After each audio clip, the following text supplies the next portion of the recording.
Can you hear it? Welcome to Relay.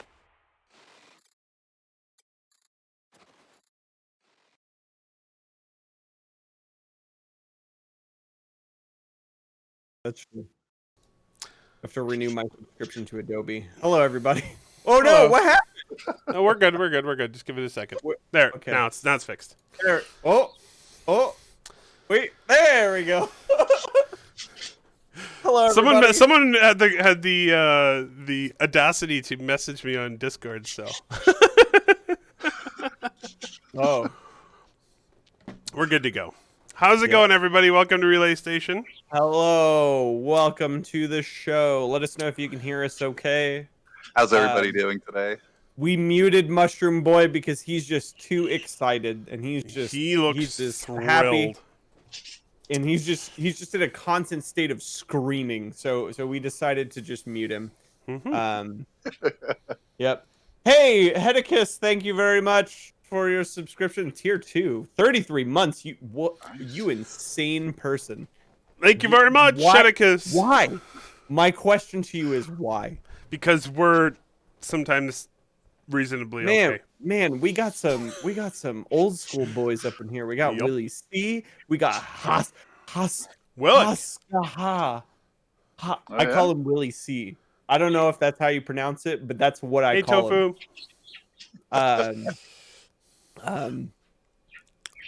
Also, Gaha. Hello. I like saying it like that because it sounds funny to me. Oh dear.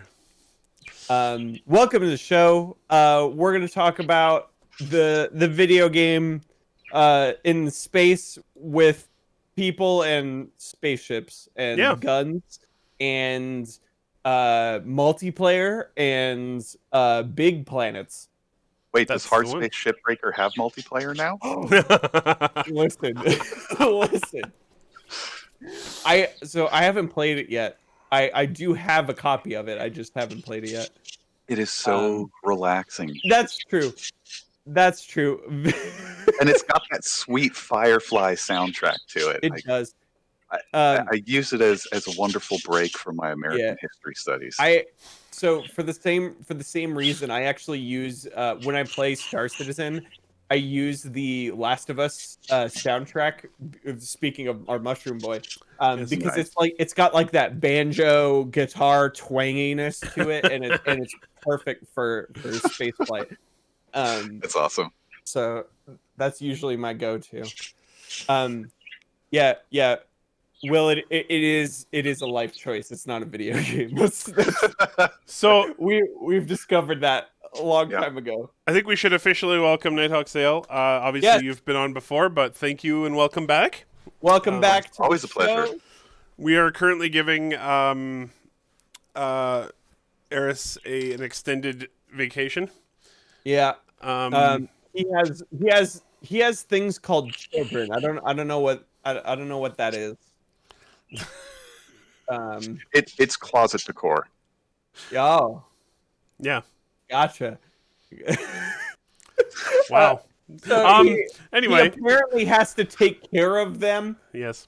Like, we haven't fully fleshed this out or talked about it a lot yet, but I was thinking maybe we might take a break next week just because G's also off. So we'll talk about that.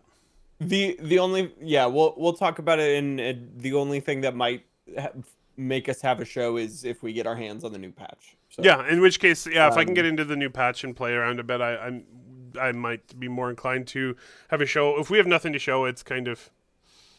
Yeah. And it's like the July 4th weekend, and... It is. It's going to be... Yeah. Also, people, for those who don't know, and I'm going to say this at the bottom of the show as well, we have a new podcast that has had its third episode on Tuesdays at 9 p.m. Eastern Time, 6 p.m. Pacific, where we talk about all the other video games in the world. Last week's episode is on YouTube, where I do me and Eric do a spoiler-free gushing of The Last of Us Part 2. Yes. and I actually described why it might be my favorite game of all time, and that I do not say those things lightly. It takes a lot for me to replace like the revered games in my library with a new one. So yeah, like I can say a game is a masterpiece, but it doesn't ever touch my top 5. This one might be my number 1, to give you an idea. Wow. It's a very special video game. I get into it for about an hour, so go check out that podcast. Yeah, that podcast is designed to be an hour long. Our first episode and our second episode were both about 90 minutes, and our third episode was like over 2 hours. I think we're probably going to settle around 90 minutes like this show. Probably. It makes sense. It makes sense. There's enough to talk about. Very quick update for that because we are talking about it. Last of Us 2 is now the number 1 selling game of all time on PS4. Yep. It sold more than Spider-Man and God of War combined in its first 3 days. Wow. Yeah. If you got a PS4, play the game. If you haven't played the first game, play that one first because it's awesome. And as we mentioned on Tuesday's show, you can play the first game currently on PC on PS Now. Yep.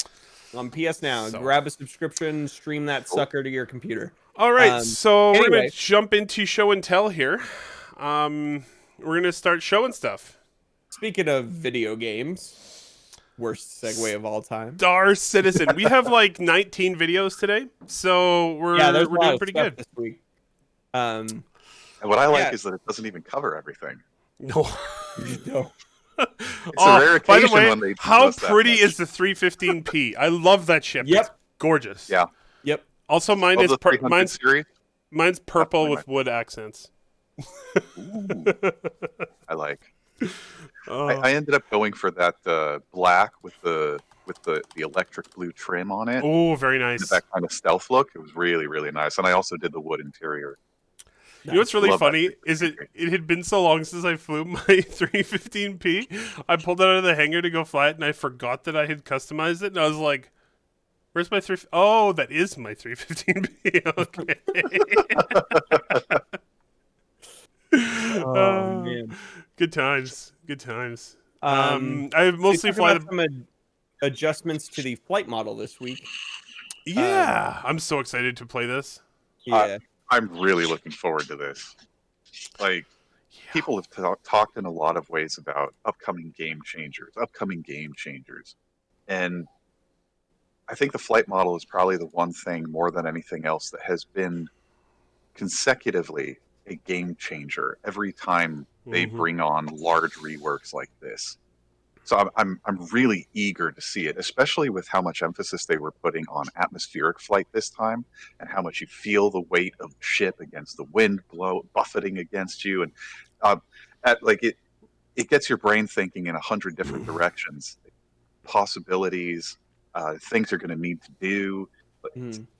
It's one of the exciting. things they also discussed is that it sounds more like, at least for most of the large ships, it's not like they'll be impossible to land, but they're going to enforce a lot of the previous, like, you probably shouldn't land this ship, by just making it really hard to get down to the planet and then get back into atmosphere. Because remember, there were a fair number of ships where they just said straight up these ships couldn't land. Some of them gained landing abilities, but it sounds like they'll just be like trying to land, as we talked previously in the show, like trying to land the USS Voyager in Star Trek. Like, you can do it, but it's not a great idea. That's why you barely ever see them doing it. That's why most of the time they're in shuttlecraft. And that's also why I think this is such a big deal, because it's going to give more value to the small ships that can act as shuttles. Not just the Pisces, but like the 85X, the 300 series, like anything that can carry at least one person and a significant amount of cargo to complete, say, a cargo mission. Just as the example, you know, one of these planets that isn't necessarily great for something like a Karak or a larger ship to land on, just send the shuttle. Exactly. The shuttle is specifically designed to handle this kind of thing.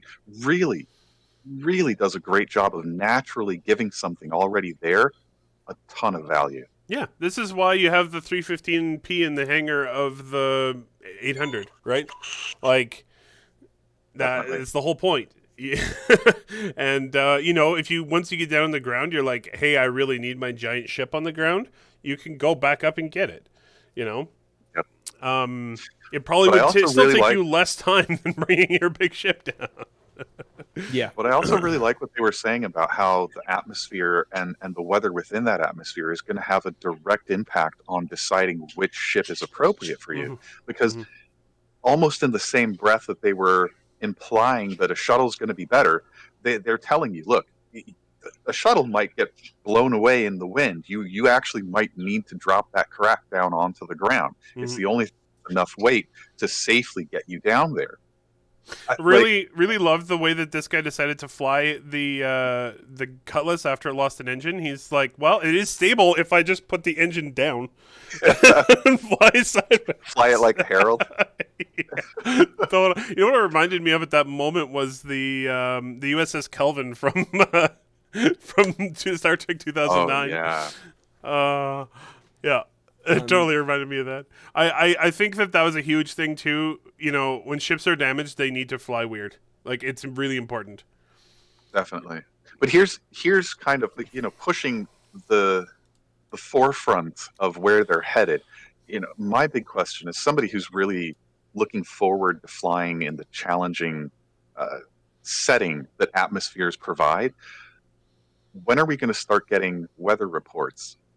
That's I'm, gonna be mean, a thing. cool with Yeah. this. It's we're at a point now where this stuff is going to have an impact on our gameplay. So when are we going to start getting feed on that kind of information so that we I, can make the decisions they're wanting us to make? I wonder if they could just make that a part of your scanning system. So like when you enter orbit, you can just scan the planet and says, "Yo, here's a quick weather overlay of the planet, Totally. like infrared." Yeah, yeah. Um, just gives I you mean, like that red and green and yellow meteorology like overlay over the whole planet as you're looking at it, so that way you can that kind of would be see pretty how it's cool. going. That would be cool. I think another way for them to potentially do that is to use what are they calling it in the Moby Glass, the Arc map? But using the Yeah, map in the Moby Glass, I mean, Moby Glass is already supposed to be connected to Spectrum, so it's already yep. got Webhooks. info feeds Yep. just completely built into it. So why not use the map to just display that information in some kind of a live format? And then it also brings up the question: what's going on with my radar? Is my radar going to have live feed of Yeah, what's that's going on in that's what game, or that's what I want. is CIG going to get together with my radar and work something out so that my radar builds the in-game weather app? That would be That really would cool. be sick. Yeah, That'd be I would that's what I would I like to would see. I would like that. Especially because my radar does such a good job Yeah. of their mapping of things like flight paths, like their air maps that they offer at that's like premium content. That stuff is the exact same stuff we used to use when I was in the Army doing aviation. So it excites me to think about the potential of something like that coming into Star Citizen to feed our immersive experience and really bring forward the weight of those decisions that they're building for us. Yeah, I Definitely. wonder if it could be built like a microservice like a lot of the Moby Glass apps are. Um and they could just plug in some of the code. I mean, it's obviously going to take way more work than that, but at least the data getting fed into the system, I guess, Yeah, is the UI and the visuals and all that is going to have to be worked on, obviously. But in terms of the data, all of that's already there. So that Hmm. like you can literally open my radar and get some good live data. So like yeah. That's I pretty cool. I don't see why not is what I'm saying. So, up on the screen right now, they have reworked and re-enabled a lot of the targeting features. So you can now have a focus target, which will give you all the information about that target, and then also pinned targets, which will also your UI will also track those targets, but they just won't show up on your displays.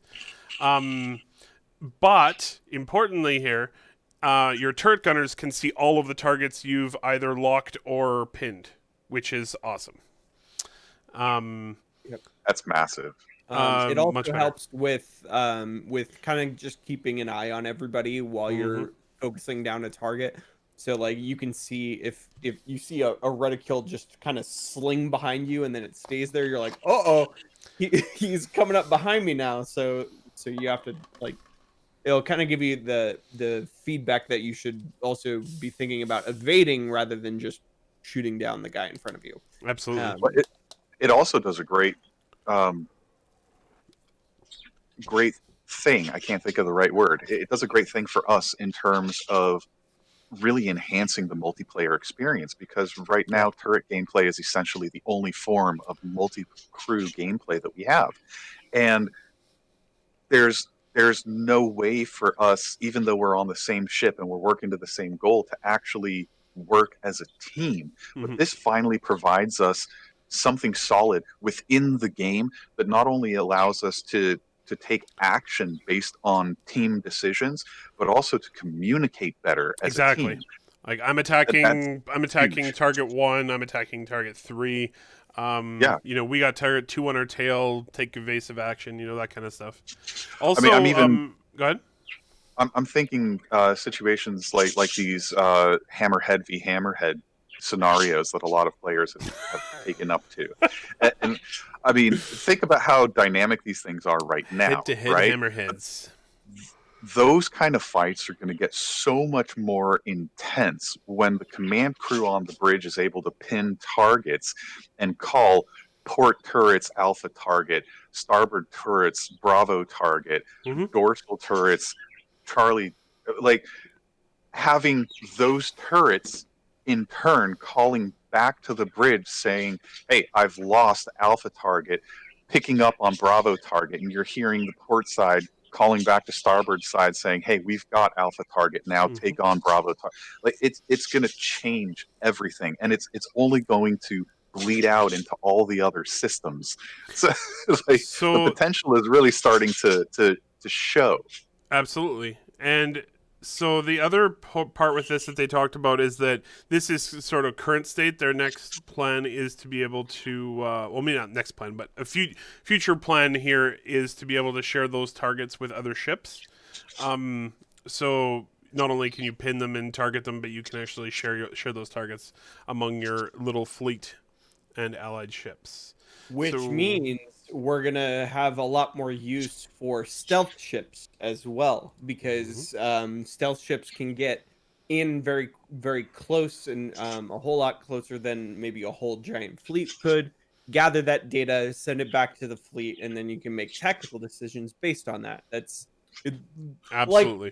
literally like exactly what they did with shuttlecraft and atmosphere. They're doing it with stealth ships with this mechanic, which is great. It's good stuff. It gives gameplay to things that really didn't have much initially. It seems like a small thing, but it like that's one of the benefits of Star Citizen is like because they make things so systemic and so like able to be done by like pretty much like if you can think it, it can be done if the system supports it. It allows for things like this, which is really important. Yeah. So up on the screen right now is the updated turret gameplay. So you have, of course, a basic UI and those shared targets as before. Obviously, you got those shield effects like going off like mad in front of you. I want to try this out. I've heard the turret gameplay is much improved in this patch, and hopefully that is in fact the case. We got to get out there with one of our multi-crew ships, start blasting. Probably the thing that I like most about the changes that they're bringing to turrets, I think it's going to have the largest impact, is the addition of the throttle control. So now you can control the speed of how fast the turret moves when you're panning. Absolutely. Like that. I think one of the biggest issues that we used to have in earlier patches with the turrets was how it was a constant speed, and there was no fine control of the turret, because then you not only is the ship swinging around all over the place, but the turret is also swinging around, and it's almost impossible to track your targets. But now, like they were saying, with mouse and keyboard on the HOTAS, you just scroll the mouse wheel or use your throttle, and you can slow the pitch or the pan on that turret, and suddenly target tracking literally becomes its own thing. Like you could almost base an entire profession just on target tracking. Oh, absolutely. Yeah. Yeah. That's there's going to be command and control ships, and that's going to be like, that's going to be a lot of their job, especially in really big fleet battles. You never want that moment where you're like, where did the hammerhead go? Yeah. All right. So next Lose up, sight of that Nautilus. right. Next up, we have vehicle impounding. They're making people get in trouble, which is good. That's very good. So things like pad ramming and pad blocking will now be punished, which is excellent. Yeah. Griefing is not much fun for anybody except the person who's griefing everybody. Hit them where it hurts, in their wallet.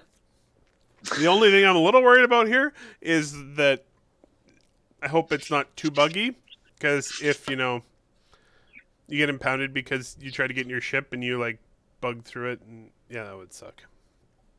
Anyway. Also, Makes sense. quick, I think there should be a multitude of punishments, not just jail time. So this is a really good, definitely a really good addition to the game. They should just charge you money, like for small things as well. I think there should be varying degrees of stuff like this, like oh, you hovered over a landing pad for too long, here's 1,000 UEC fine. And then if repeated violations, maybe the punishment is more severe. All of those things I would want 100%. 14 million UEC fine. I like that it goes even further than just the financial fines that they impose on you for it. I also like that there's going to be different amounts of time that you have to wait to the end of the impound based on what it is you did, how many times you've done it, if this is, common behavior. Being able to vary the consequences of someone's decisions is, I think, just as important as having those decisions in the first place. And it's wonderful to see that CIG is now in a place where they can start implementing things like this into the test bed. Yeah, because the sooner they do that, the less they have to do when we hit beta. They can focus on just squashing those little bugs around the edges. So the more they get in now, the better. So this one is labeled delivery mission improvements. So yeah, Long look, overdue. it's a box. Pick up the box. Pick up the box. That box doesn't look like it has anything legal in it. Nope. Well, I think it was this point in what did he call it? The patch report that Disco was talking about cargo runs, and not all of them are going to be legit. Some of them might be at some drug labs, and then they showed this clip. But what I liked about how it was put out is that they let us know it's there. They let us know that they've worked on it. There are some changes, but they haven't really told us what it is because they want us to dive into the game and really experience it, figure out what those changes are. So I like how they're doing. They're giving us just enough to want to get into the game and leaving the rest for us to experience. Did they say this is coming in 3.10? Yeah, it is. Yeah. This is part of the patch report. So they were showing off all the things that are coming. Okay. Yeah, I couldn't remember. Awesome. Paint jobs. I'm excited to dive into this. I kind of bounced off of 3.9 just because it's in a state. So I'm definitely gonna be, because they added a whole thing and it's buggy as crap. So it's what it is. Paint jobs. I've realized that I join Star Citizen patches like every other patch just for stability's sake, so I don't go insane. Paint. I want to check these out in the game. I like how it's just like a bucket of paint. Yep. We throw this bucket at your ship and it paints it. I'm actually really interested to see how they're going to do it, because they didn't really give us much. They don't tell us how many paint schemes. They don't tell us for what ships they have these paint schemes available. Nope. They're not giving us a sense of what it's going to cost. I can tell you right now, there's the Starfarer, the Retaliator, the Freelancer, the Avenger. And it's like they also said that it's not going to be at just one location. It's going to be at multiple locations, which begs the question: are they going to break up the inventories of these locations like they did with I suspect so. Other places like Cubby Blast? I would hope that they do that. You're gonna go to like an outpost that's at the bottom of a cave on like some backwater moon, and there's gonna be like a SpongeBob paint job. The only way to get the Star Kitten is to pick it up at the races. That's right. I want to paint my Prowler like I want to paint it black, but with like a purple hue to it. Oh yeah. I can it's see like that. It's purple, but it's so dark that it looks black at first glance. That would look great. Yeah, that would be really cool. So that way I can see it when it's contrasted by the darkness of space, but also it's not easily visible. Yeah. So the lightning bolt weapons are in, folks. Yep. I'm looking forward to these. I think they're going to be a lot of fun. I still think that my favorite thing about this about this whole thing is that the company is called Lightning Bolt Company. Yeah. Hey, they knew what they wanted to do. They set out to do it, and they nailed it. We talked at great length about these weapons before. So basically, they're here. And in 3.10, they will be available. I'm just so happy. Like, the animations on these weapons are so good. They're great. Yeah, hands down, it's some of the best weapon animations they've made so far. So I'm excited for sure. Body dragging, which should definitely be interesting in this in this patch. Yeah, we're gonna have so many great videos with this. Oh yeah. And once again, as we mentioned last time, the only thing they really need to improve with this, because most of it is pretty good, is they need to either put a strap there on the armors for them to grab, or they need to figure out another way to have the distance not be as great between the hand and the corpse. Yeah, and it's funny. I think we discussed this the last time I was on the show with you guys too. For sure. We said last time, first iteration, we know that they're going to be coming back and cleaning all this stuff up. I'm just happy that they're finally able to get it into the game, because they've been working on it forever. This is a big step towards supporting future medical gameplay. Yep. So our next one here, the landing guidance is back in, and the control, what were the heck called? The restricted areas are gone. So they now have the proper guidance for landing, and no more my ship blows up when I fly here, restricted areas. So that's nice. Right off the bat, can I just say, they did a phenomenal job of listening to the community after the initial unveiling of this and cleaning up that UI, because now it looks so good. Infinitely Not only does everyone's like it's too damn bright, and they're like, okay. It wasn't just it was too damn bright. It was really thick. Like it was like a full-on cube. You fly by it and there was a thickness to it. Yeah. So like this is perfect because it looks better. like it's built into the heads-up display of the ship. Like if you were to pop out of your ship, not that you'd want to in Atmo, it wouldn't be there anymore. And this is perfect because it sounds like you don't have much. Doesn't sound like you're very adventurous there, Nighthawk. I'm extremely adventurous, but until they give me my Origin hang glider, I'm not quite that adventurous. Oh man! But it goes back to what they said the first time they introduced this to us. We're tired of hiding this beautiful landscape behind stuff. Yeah, and they've really nailed it. with this final design. How incredible does this clip look? So this is the thruster efficiency curves, but basically they're just showing off flying in atmo. But how great do the atmospheric effects look here? Just amazing. Yep. Oh yeah. Like, Yep, for sure. what the My hell? favorite is when they showed us the Razor and they had the picture-in-picture of the Razor flying in space, and then the larger was the Razor in Atmo, and you could see the distinct differences in the way that it was performing. So cool to watch. I can't wait to get my It's also M50 going to out be there and try it.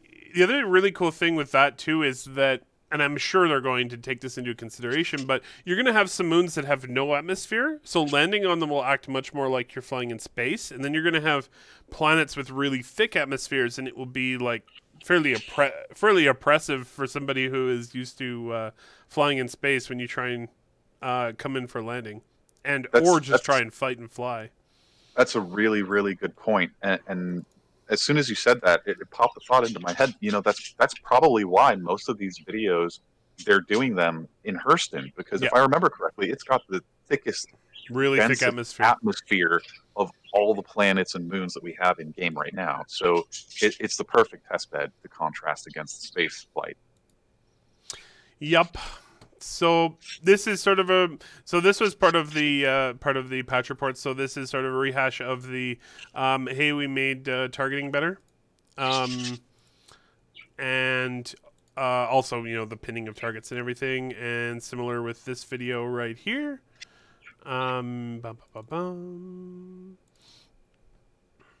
And then we have AI improvements for the FPS or for the NPC AI.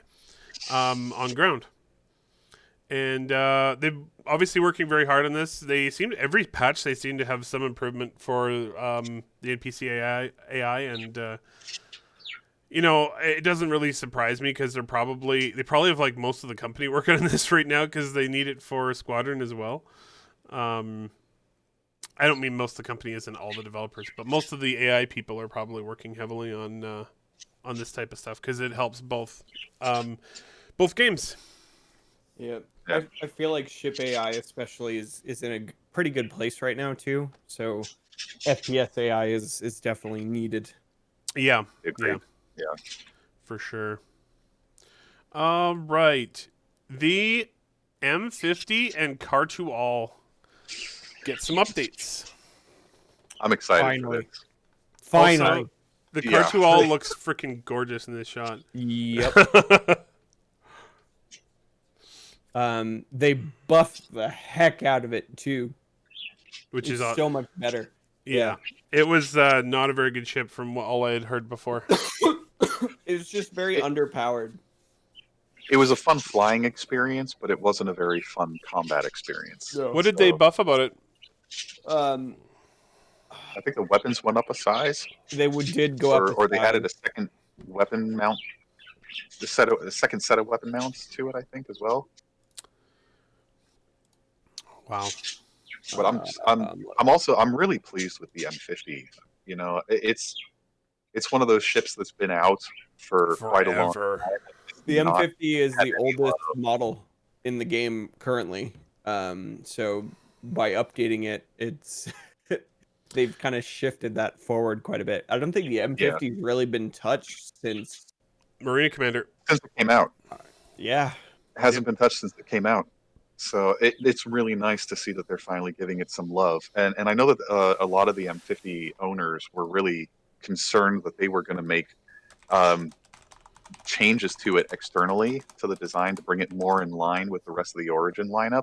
And I'm really happy that they didn't do that. Everybody loves the M50, including everybody at CIG. So I don't think they would have done too much to it. All I'm asking, they did not. All I'm asking is that they make it a decent interceptor again. Yeah. That's all I'm really asking. So, Grimhex is getting ready. New shops, new hangars, and a new scramble race area. They don't have scramble races in yet, but they got it ready for the eventual scramble races. I really hope it's not like an abandoned scramble race area for like a year, because that would suck. Yeah. That would definitely suck. But I'm eager to go check around in Grimhex. I haven't been there in a while in the game because I've mostly been looking at Microtech because it's gorgeous. And speaking of which, guess what?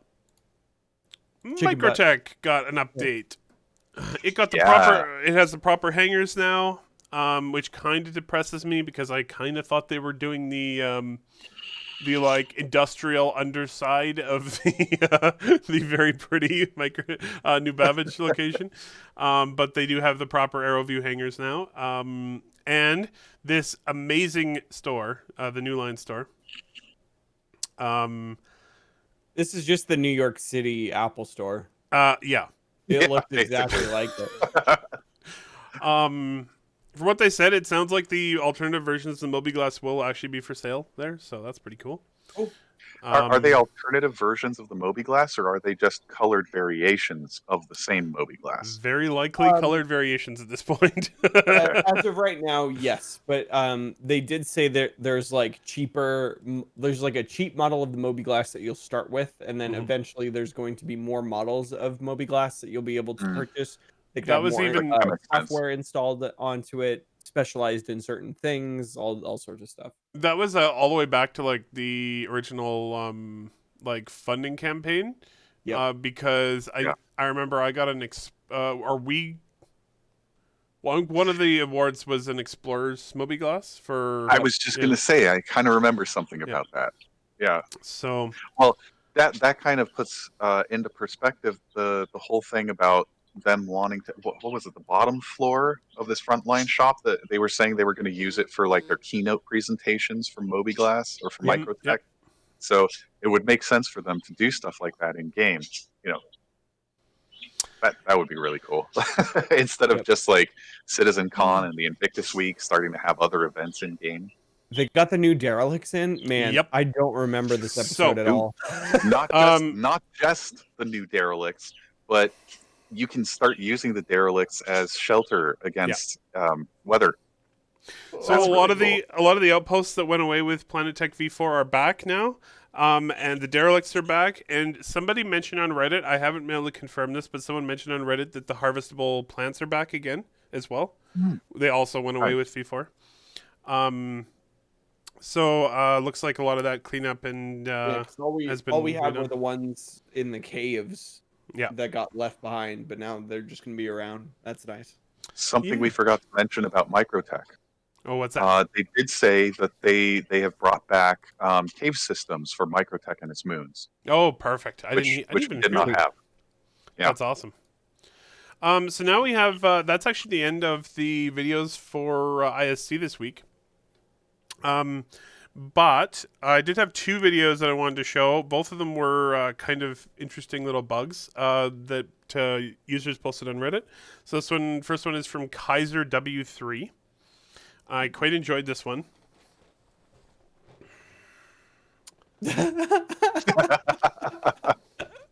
That's awesome. Listen, it's a bug, but also it shows that the bullets are actually like leaving The chamber. the chamber, so that's cool. Oh, Nice. man. I quite enjoyed that one. Whoops. And then we got into some psychedelics here with a video from Leon Good. Oh no. Oh no. Oh god, that's horrifying. They should keep that effect in, and it should be like if you take some drugs or something, that's like starts to happen. Oh when you walk god. They were drinking the cactus juice. around. Yeah, Yes. totally. Nothing's quenchier. Oh man. It's All the right. quenchiest. So now we're getting into pictures. I pulled a whole bunch of pictures from Reddit users this week, so I'm going to show those off. Oh, that's nice. So this one is just a really cool shot. Yep. Straight up. Oh, I totally spelled some stuff on my keyboard. All right. Oh, don't do that. All right. Just a moment here. I gotta do a quick Nothing on my end. Boo, boo, boo, boo. But yeah, just great composition of a screenshot there. And I do quite love the Vanguard, so I like that one. So this one is from, if my computer would cooperate with me, this one's from in your folders. Oh, one of the you're showing off your folders. Oh, my show. Folders. Yeah, you are getting to see my folders. Sorry about that. The unfortunate reality of having dual monitors and displaying one of them on the stream. So this one is from Coco Oof, which is a great Coco Oof. Coco Oof. Brilliant name.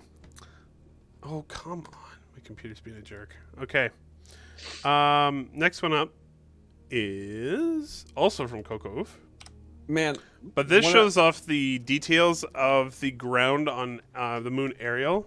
Oh, jeez. I love Ariel. Isn't that amazing? The groundwork there is just something else entirely. Our mushroom boy would like it there. He would. Look, his friends. Yeah. I mean, are we sure it's fungus? It kind of looks like coral. It kind of does, yeah. Oh, yeah. All right. I mean, every time I visit Ariel, look, it's Mushroom Boy. On coral beds. So this... There he is. Boy. Yeah. He got an appearance. This one was just nice.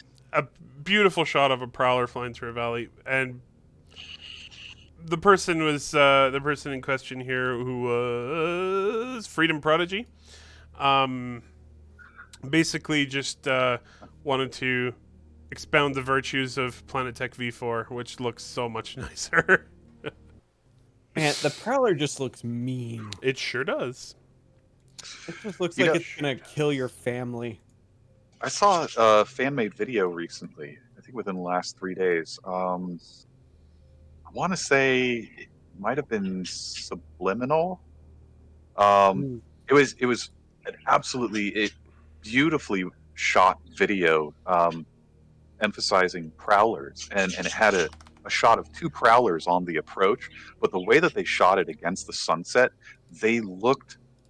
I had to do a double take because they looked like ospreys on Final Approach. Yeah, and like I live on underneath Final Approach to a regional airport, and we occasionally get ospreys. So it was really cool to see that in-game shot, looking very much like something I see in real life, like 4 or 5 times a year at least. Yep. Amazing looking ships. All right. So, another one I definitely wanted to show off because it was really cool. Sorry, just doing some fun stuff in the background. All right. I'm going to go straight to this picture. Oh, and it totally didn't work. All right. All right, next one. Oh. Just a great derelict shot there from Leon Good again. Amazing how the best pictures often have the same authors. I mean, if you didn't know any better, you would think that somebody like painted this. Oh, totally. Or took it from like a movie trailer or something.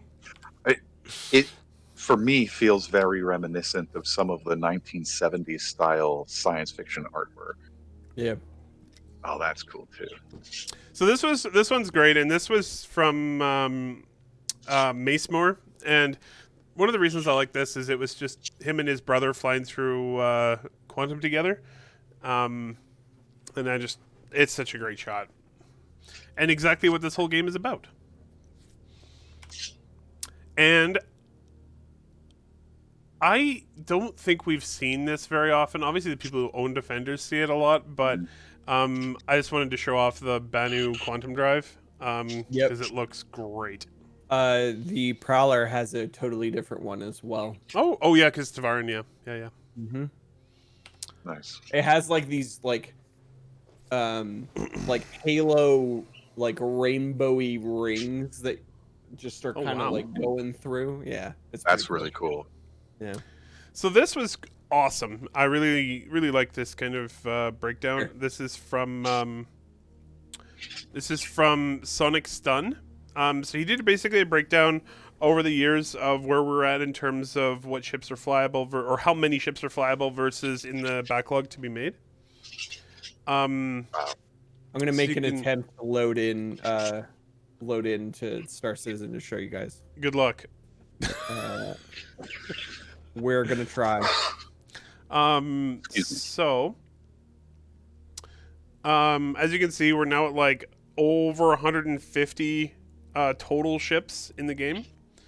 And a little over 100 are flyable. Backlog sits at a little over 50.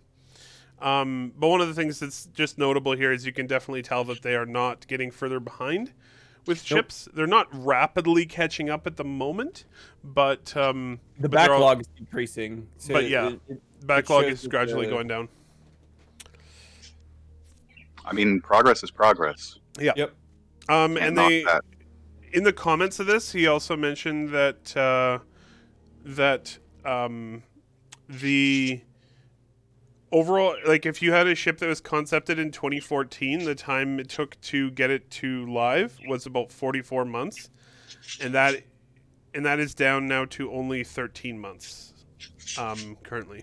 And he also excluded all of the ships that basically go straight to flyable, because it's hard to tell whether they were already complete beforehand anyway, you know. So, you know, things are getting a lot better for the ship team. All right, I'm loading in. So this is Fingers also crossed. another thing I wanted to show while you're trying to get in there. This is another thing I really wanted to show off. So this was a shot from 3.1. Sorry, not 3.1. 3.0, way back in the day. And the guy just wanted to contrast this shot against the same shot from 3.9. And so this is 3.0, and my computer stopped working. And this is 3.9. It's a little better. Man, Wow. that's crazy. That is crazy. Just a little bit of improvement. Just a bit. Getting better. That Germany studio's putting in the work. Just a little bit. Yeah, no kidding. Just a little bit. God dang. All right. All right. I am alive.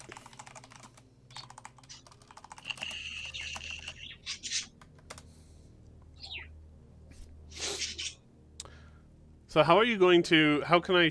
Can you replace your camera or something? Yeah, you can stream gameplay on Discord. Perfect. So how do I? What do I do on my end? Just capture me. 'Kay. As for the show and tell. All right. In the meantime, I just have to get to my ship. I'm getting a little framey, but I think it's just because I haven't loaded this thing in a while. I don't even know where I am, really. Oh, I'm on one of the space stations.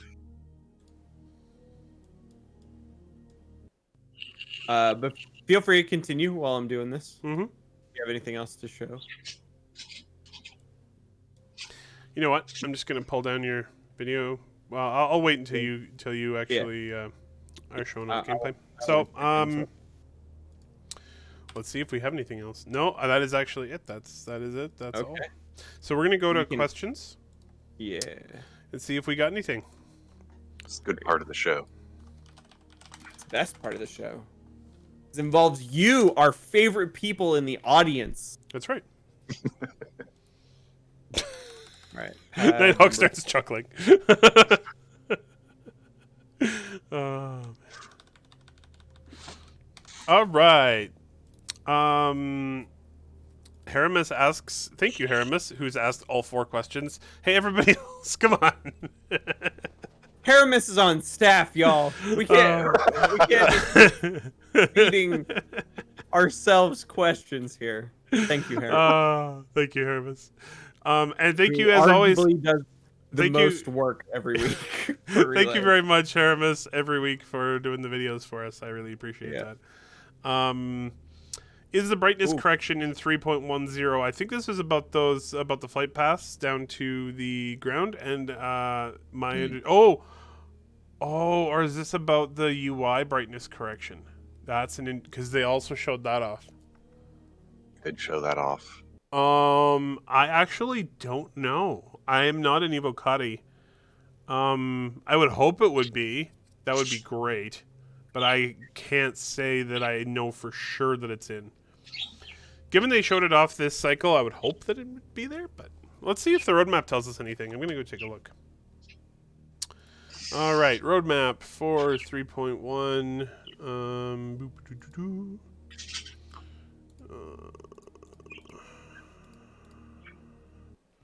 Turn damage, targeting methodology. All right, combat. I'm going to go. Ship HUD rework is in, so I think that it probably is, yes. That would be great. All right, this might be really bad. Oh, it should be great. Don't worry about it.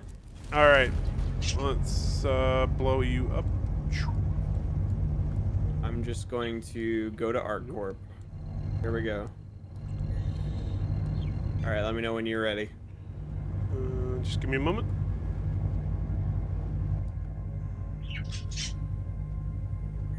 Go for it, man. All right, here we go.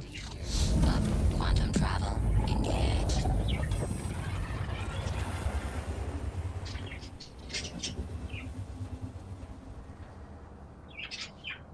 Once I actually go, here we go. We're getting there. We're getting there. The Prowler's having a bit of a moment right now. Yeah, I think you have to get far enough away from the station.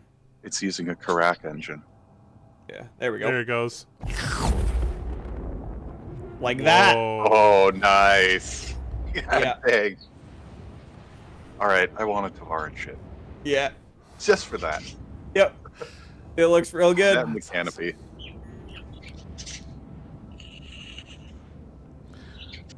What are we doing? We're actually playing Star Citizen on this stream. I don't know what's going on. Yeah. I like how it folds into itself in the back, see? So I'm kind of like in a pocket. Oh, that's cool. Gets like swallowed up on the back end. Yeah. Wow. So yeah, that's what that looks like. It's pretty cool. It's almost like a warp bubble. Yeah. Mm-hmm. That's such a pretty ship. I mean, It it's is! terrifying, Yeah. but it's pretty. Yeah. I love this ship so much.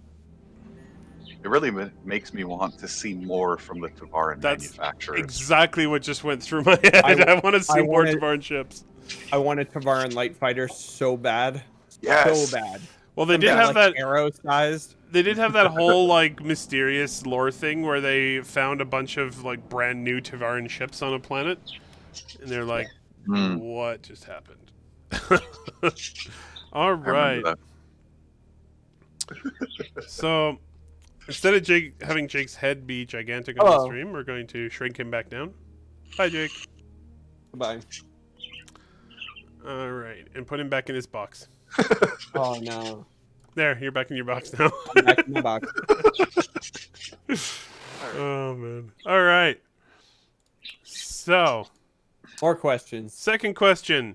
Yes. Haramis asks, "What are you most excited about in this patch?" Do you want me to put the roadmap up? Would that be helpful? Yeah, that would probably be helpful. That All is- right, let's go grab that's the a very roadmap. good question. I can't post the link. It's Night okay. Bot's I'll not just working. grab it There we and go. then I'll post it up. There we go.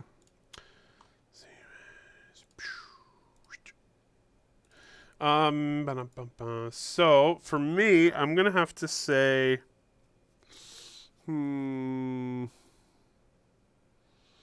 it's a hard one. There's just some interesting stuff in here. Yeah. I'm really excited about the lightning bolt guns, though. Yeah. I'm excited about the lightning bolt guns. Oh, man. It's kind of silly, but also not silly. All right, so saving that, and I'm going to put up the roadmap in about 10 seconds, maybe 15 seconds. Add file, add roadmap. Okay. There we go. Roadmap's up. So, Nice. what looks good to you there? I mean,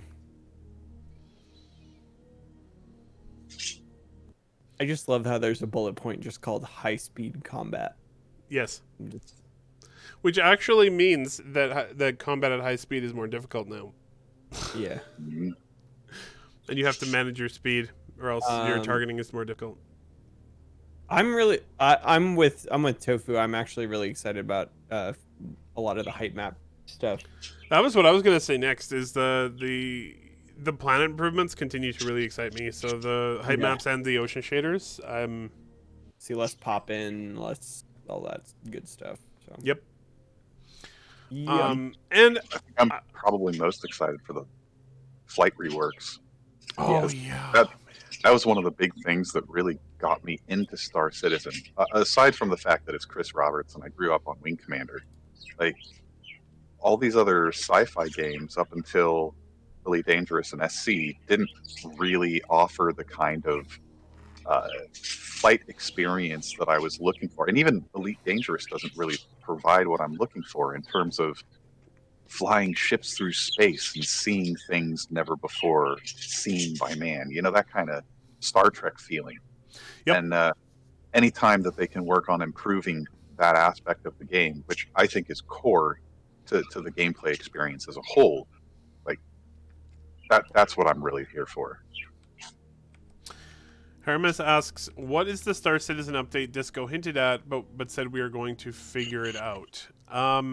So this was referring to. It sounds like there's something in the patch that they haven't announced in the 3.10 patch. That's what it sounded like to me. Now, what it is, I have no clue. Chris Roberts himself is going to be an NPC in the game now, That would be and cool. he'll just constantly say under his breath, "Squadron 42 is coming." So I haven't been able to play Star Citizen as much over the last few months because of school, and I've taken to watching more YouTube videos and Twitch streams and stuff like that. And some of the stuff that I came across in the last week or so came out of the Star Citizen leaks on Reddit and on Discord. Maybe he's talking about that new ground vehicle that they're showing hand drawings of in the leaks channels. Oh, I don't usually partake much, but what's the manufacturer? Grey Cat. Oh, interesting. New Grey Cat. It's essentially they need to fix the old Grey Cat first. well, I mean that kind of goes without saying, but The poor golf cart. the old Grey That's- Cat was originally that's designed to old drive around the hangar floors. It wasn't really That's meant true. to go on the surfaces of planets. So. I do like that it's allergic to snow, though. Yeah. Yeah. Did you hear about that? Yeah. I have heard that. Yeah. Yeah, If you try and drive it on Microtech, it just explodes instantly. Mhm. that's brilliant. Doesn't like the cold. All right. Next question is Haramis asks, "What should we look forward to in 3.11?" Honestly, I'm really looking. I'm really about universe stuff a lot of the time. So the whole the addition of the refinery deck and cargo deck to the space stations is just more universe building stuff, and I really love it. So that's one of the big ones for me. Also, the almost forgotten Origin 100 series. Yeah. And the Mercury Star Runner is a just boy. gorgeous ship. Yes. Gorgeous Second ship. favorite ship in the game. Just I'm excited beautiful. for that. Now, if server-to-client actor networking rework actually stays in 3.11, it will probably be the biggest deal. It probably won't. I would have to say the thing that I'm probably looking forward to most from 3.11, and it's going to sound strange, is character push-pull. Mm. More interactivity with the environment and various other assets. So they can lock us in caves and we have to push our way out. Ooh, I never thought about that. I just had a vision of from who here has seen Moana? Yeah. Who do you think you're asking? Who do you think you're asking right now? But yeah, I just had visions of when Maui traps her in the cave. Yeah, That's funny. yes. See, I was a lot more simple than that. I was just thinking of somebody moving their cargo from the cargo deck to their ship via forklift.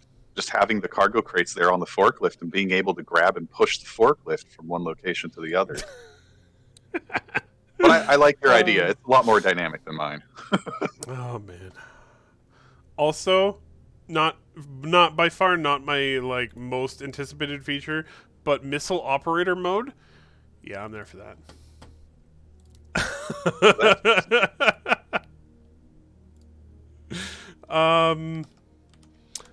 Willick asks, or Will Lick asks, Willie C. Except he put his name in here as Will Dash Lick. Willie C. Says, what kind of thoughts do you have towards the effect of cancellation at CitizenCon towards sales during that time of the year? Hey, you're literally getting into my brain. I am very, very curious to see what this year looks like compared to previous years. Honestly, I don't think it's going to have too significant of an impact, at least in terms of like profit margins for that time of year. And I'm just going to look at the last 3 months as the example. You know, with everybody stay at home and economies just on the fritz and people losing incomes left and right. I mean, they're making money like it's going out of style. It's insane. So I'm honestly not too concerned with what will happen towards the end of the year around CitizenCon in terms of that. What I am eager to hear more about is what they plan to do to keep CitizenCon going, even though we can't have a real life experience. You know, I'm honestly expecting them to throw down in game with another event and really get us to experience CitizenCon from the in-game perspective as a change. And I think that would be really interesting if they did that.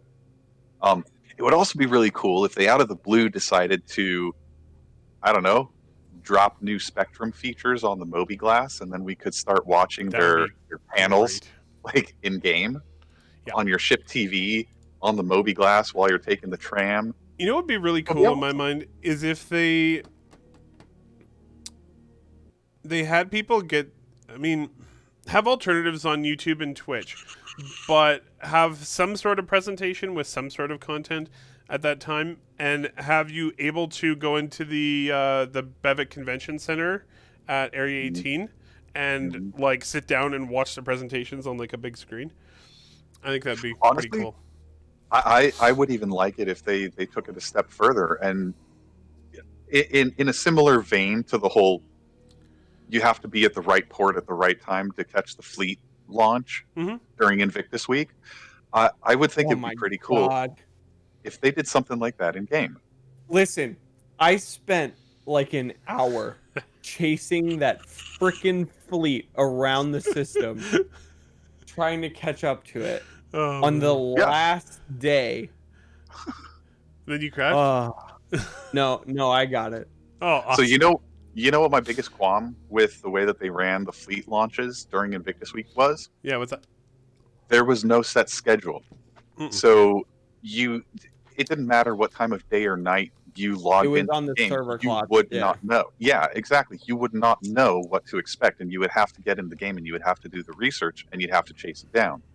But with CitizenCon, it's a little bit different because everything needs to be scheduled, everything needs to be timed properly, and for them to be able to pull something off like that, I think it'll be a lot more organized if they were going to do something like another fleet launch during CitizenCon.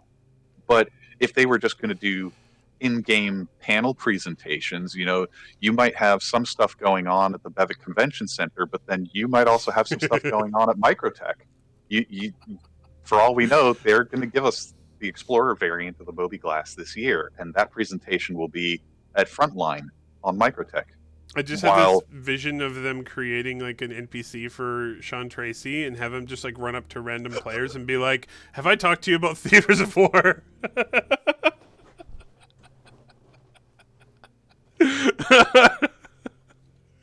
Oh. Yeah. Oh, that would be so good. I'm sorry, Sean, if They you're need to watching. do that. Wow. Oh my. So that would mean that the character has to be interactable. So either Sean is there controlling the character and just trolling us, or else they're going to have to script it. Because I know if a Sean Tracy walks up to me in the game and says, "Have I talked to you about Theaters of War yet?" I'm going to want to click to see what the next part of the conversation is. Exactly.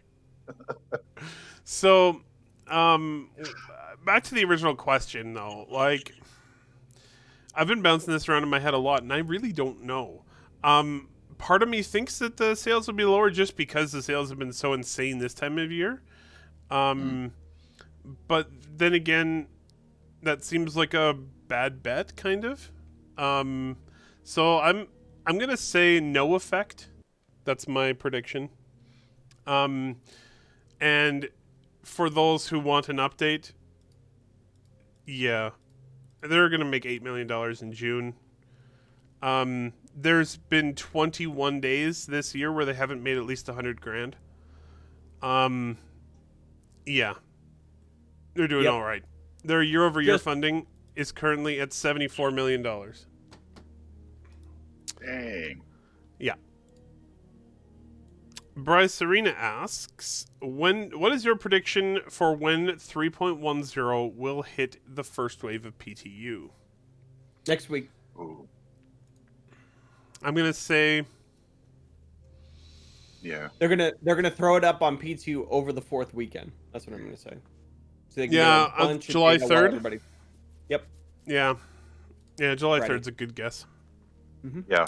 Yeah, it would Maybe make a lot July of sense 2nd. for them to try and have it out before the long weekend because they'd have a lot of players to help test.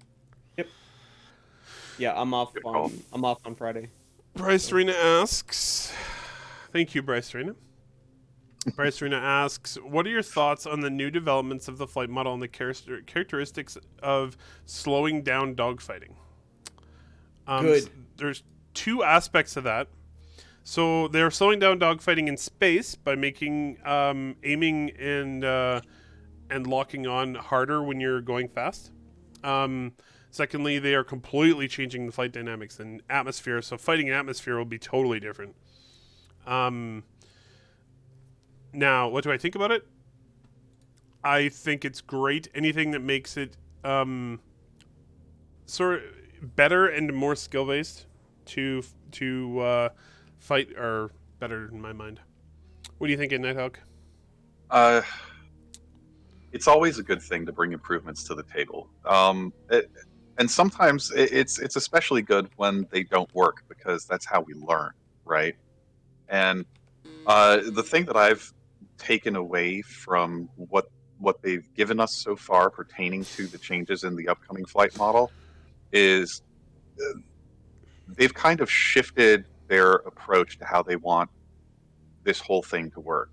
For the last 2-3 years, they've been saying, well, we want to slow combat down. We want it to be up close, in your face, visceral. Have that Warcraft 2, or Warcraft 2, World War 2, that World War 2 airplane combat feel. Ramesh shows up and yeah, exactly. Yeah, hey, Jesus.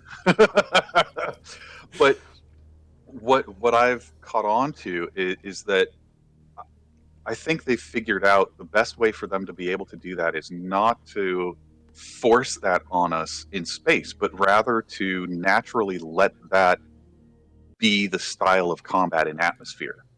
It makes a lot of Mhm. sense for us to have to rely more heavily on the aerodynamic nature of our ships to stay combat efficient, right, in an atmosphere.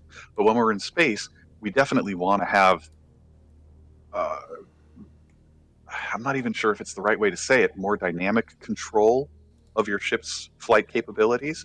So there definitely needs to be a distinct feel between the two.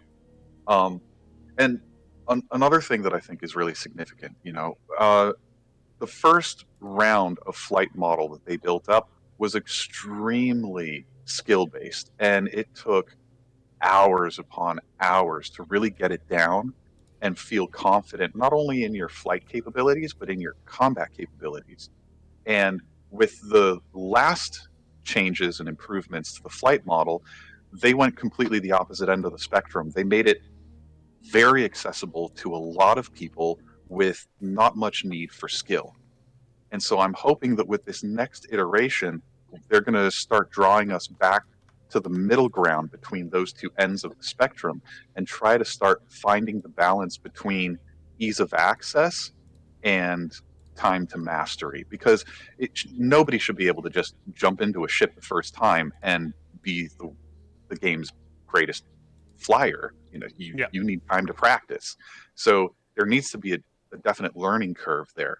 But while there needs to be that definite learning curve, we still need to have it accessible to more casual gamers, to people who don't really want to go all the way with the flight model, Yeah. who have more interest in other aspects of the game. So I, I think this is going to be beneficial, even if it doesn't uh, make the game experience better for us in the immediate. It will work for us in the long term. Yeah, I agree, and I do think that one of the things I do think they're going to point towards is that they got I got a sense of this recently when they were doing some of the discussions, but um, I have a feeling with there may be a tutorial in Star Citizen, but I have a sneaking suspicion they might just they may just point people towards Squadron 42, be like, go play Squadron if you want to be good at combat, because that will be like the whole, like, whatever it is, 30 hour campaign. I mean, they do also have that mentorship program that they tried out. I don't know how popular it is with new players. I signed up for it. I haven't been tagged for anything, but it makes sense. I haven't been playing much lately. Mm-hmm. But I would think that having a system like that in the game, whether or not there's a tutorial, would be beneficial, because not everybody wants to sit down and read a bunch of info panes. Yeah, Not everybody, not everybody wants to spend their first 30 hours of Star Citizen in Arena Commander via SimPod. So I, I I think that they should later down the road, not now, spend a little more time putting resources and assets into developing some kind of mentor system that really supplements. I don't even know if that's the right. Yeah, supplements a tutorial, Mm-hmm. but could also potentially replace the tutorial. That's fair. There are so many different things and ways that they can do. It's like Yeah. it's hard to say what's right. So you may be wondering why I'm showing the video I'm showing on screen, and that's because our next question is Will Lick asks, what do you guys think about the teased monster NPCs shown in concept art recently, which I am now showing on the stream? I am really looking forward to being on Microtech and accidentally walking into a Wendigo's cave. Yeah, that would be awesome. What's your favorite? Is that your favorite one of all of these?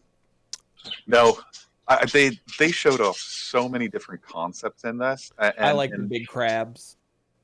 The big crabs are pretty good. Most of them, I think, would be really intriguing to come across. But honestly, the crabs. It's the crabs that did it for me. And I don't know if it's the bioluminescence that sell it for me or not. I actually no. I think it's probably the fact that if they're hunkered down and not moving, you wouldn't be able to tell the difference between them and the terrain. I think that's what I like about them the most. Love that. Because then it begs the question: if you don't have the right kind of scanning equipment, are you just not going to see it at all? So, Or even yeah, with well, scanning equipment, would you I think see that's what they were talking about. Is that even with thermal, you might not be able to see it because it's buried underground. So my two favorites in here are the space whale and the pterosaur looking dude. Yeah. Flying guys. That's me. What do you think? I like the armor panther thing. I like this dragon. The one that was Without showing wings? a second ago. Yeah, Yeah. the wingless dragon. Yeah, They- there's the one. they- That's my guy, pterosaur. They had a couple of concepts in here that looked a lot like dragons. I jokingly tweeted. I like the Space dragons massive confirmed. freaking praying mantis like creature. Like, what the hell? That would be cool. Um, Hey, but look, I also I don't just want to see hazardous fauna. I want to see hazardous flora. Like I'm pretty sure we're gonna. Yeah, I'm pretty sure we're gonna come up to some of these planets where they're like overrun by rainforest and other kinds of vegetation. So why can't we have some All right. plant life that's of this scale and danger caliber? Have you guys played The Wind Waker? no. Oh yeah, So you remember in the Forbidden Woods where there's those claw boys that grab you. They do nothing but just like grab you and you're just stuck. yeah, Like, kind they're of. like weird tentacle things that just come out and they start like coming at you and you're like, ah. I want one of those in Star Citizen. So Haramis asks, when can I get my hopes up for Theaters of War? 6 months. I know they really want to have it out time- now, but The first time you hear about Sean Tracy taking vacation. yeah, right. I hate timelines. I'm gonna say CitizenCon this year, or when CitizenCon was supposed to be. That's a pretty good guesstimate. Bryce Serena says, with the information we have available to us, how far do you think we are until iCache persistence is released as a tier 0 implementation? Ooh, that's a good question. That's a really good iCache is the item cache, so persisting the items in the world. I'm trying to remember what they said about this week because they briefly like kind of glazed over what's going on. I'm with gonna that. say the end of the year Yeah. for that one. You mean at the earliest? Yeah. Yeah, I'd have to agree with that. But honestly, for me, even that's a little too hopeful. Like I wouldn't expect it until maybe second quarter next year. Yeah. Aramis, you're amazing. One more question. So, yes, we definitely have to do this one. From Hera Mustn't Lick. Oh. We get. Would you say that the new flight model team employed by CIG in 2020 is already having a positive effect in the actual patches? Definitely. Yeah. Definitely. Yeah, I'd say so. Because I think without the dedicated flight experience team, they probably wouldn't have gotten around to turrets as quickly as they did. They probably wouldn't have fixed some of the targeting issues that we have as quickly as they did. You know, We probably they've wouldn't be getting a new flight model either. Yeah, I mean, they've needed a dedicated team to be able to kind of work the post-build cleanup, you know, and it's really nice to see that they actually have a team now that's focused on that. So one would hope that they not only expand on this team in terms of flight experience specifically, but as new mechanics, new professions come out, that they expand the team to cover these other areas of experience as well. Because I think it's a massive boon. Yeah, absolutely. I think it's great. It's a small team too, and they've done huge things with the game in a short period of time. So Didn't they say it's only like 5 people on their team? it's 4 people. Yeah. 4 people. Yeah. See. Amazing. Just massive amount of work. It's great. And each person has a different speciality on the team as well. That's my understanding, yeah. They're covering different parts of the objectives. That's probably why they're covering major ground and showing major gains. Mm-hmm. All right. I think that's it for our questions. So, does anybody have anything else they want to talk about here before we wrap up? Not topic-wise, no. Not Just topic-wise? normal housekeeping stuff. Come watch us on Tuesday.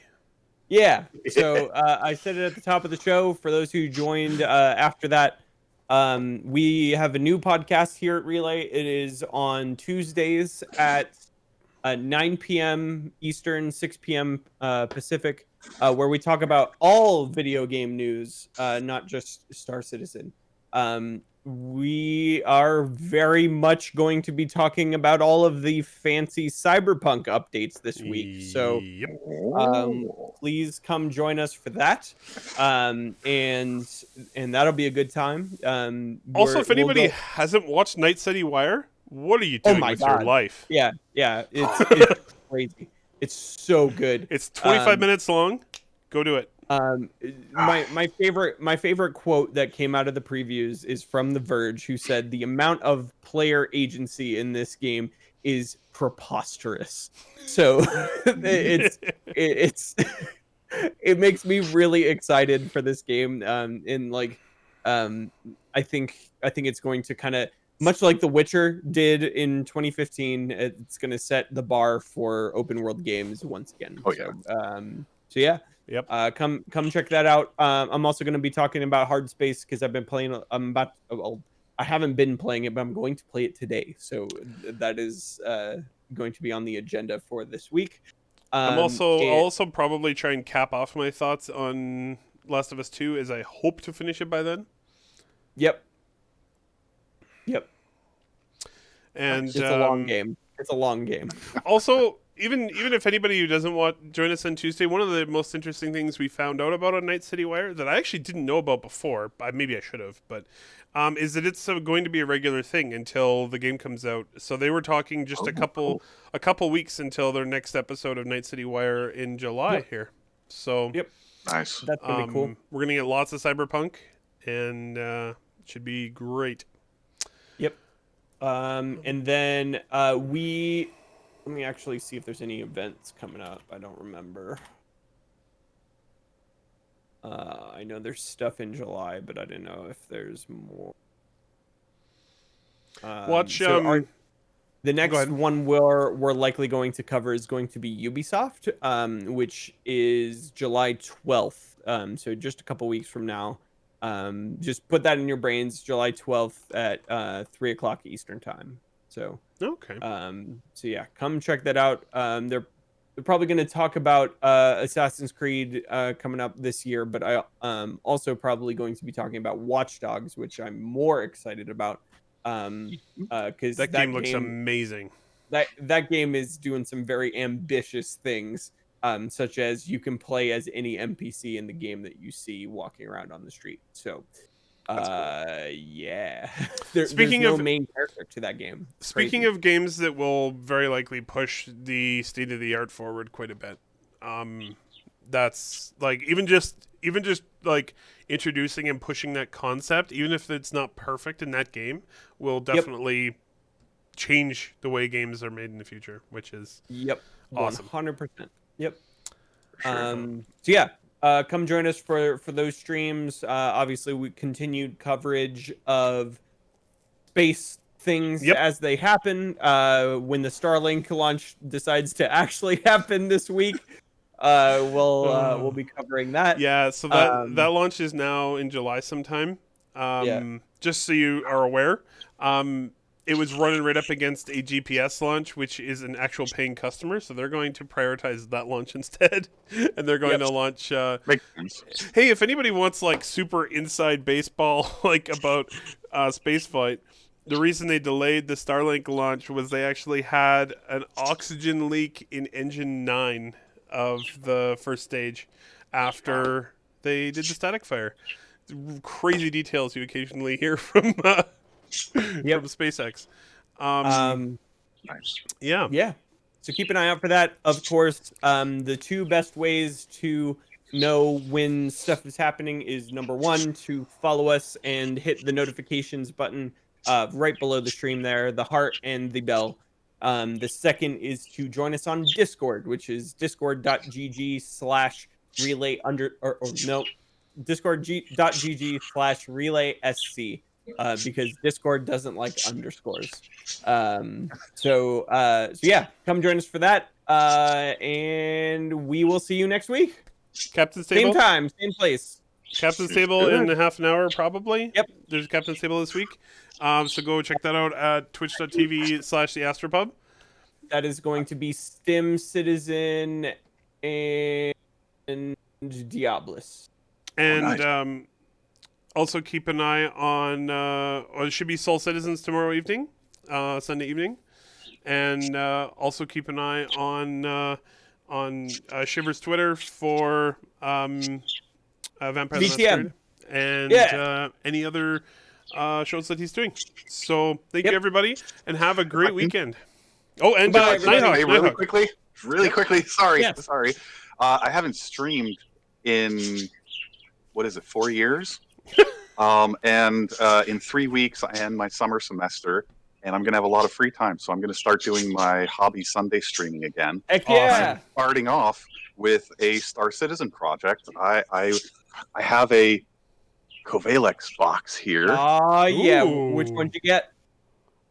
I didn't get it. It was gifted to me. It's the Arrow. I've got one of those that I also need to put together as well. Speaking of YouTube videos. I'm not only going to be building it and painting it on stream, we're going to be doing a full-blown design and build of a diorama casing for it. Ooh, So, that looks amazing. Yeah. Or that sounds amazing. Fancy. That's coming up. I'm really excited for Which it. planet is it going to be based on? I haven't decided yet.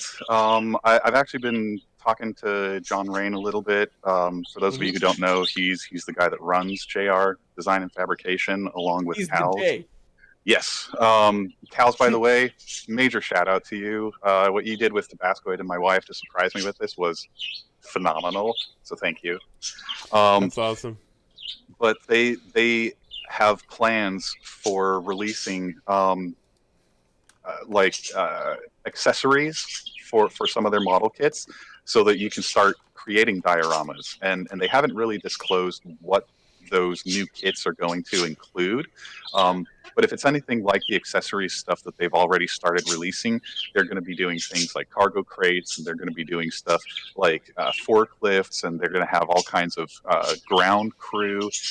So there's a lot of exciting stuff, new products that they're going to have coming out, and I want to try and highlight that as much as possible. There's a part of me that wants to get one of their PC cases really bad. I really want one. I'm not made of money, unfortunately. I want to redo my entire office in their furniture.